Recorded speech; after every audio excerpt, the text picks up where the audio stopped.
হুম।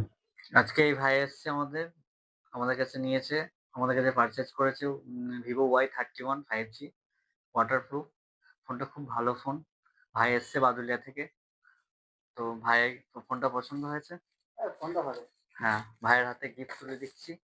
এটা Realme neckband. আর Christmas উপলক্ষে আমাদের যে ডলফিনের কেক দিচ্ছি আমরা সবাইকে। এই ভাইকেও দিলাম। আর এই ভাইয়ের সঙ্গে আরেকজন এসছে, একেও গিফট দিলাম। ভাই হ্যাপি তো? হ্যাঁ। আবার আসবে ভাই? হ্যাঁ। এই ভাই এসছে এই যে। ভাই হ্যাপি তো? আবার আসবে? ঠিক আছে। আর গ্লাসটা হুম। আপনারাও আসুন, এসে নিয়ে আপনারাও ফোন কিনুন। আর আমার মতো একটা করে হেডফোন উপহার পাওয়ার জন্য প্রস্তুতি করে নিয়ে চলে আসুন এখানে। ধন্যবাদ ভাই। আর গ্লাসটাও ফ্রিতে লাগিয়ে দিয়েছি। গ্লাসটা ফ্রিতে লাগানো হয়েছে। হ্যাঁ, যতটা যা করার করে দিয়েছি। ঠিক আছে। Thank you.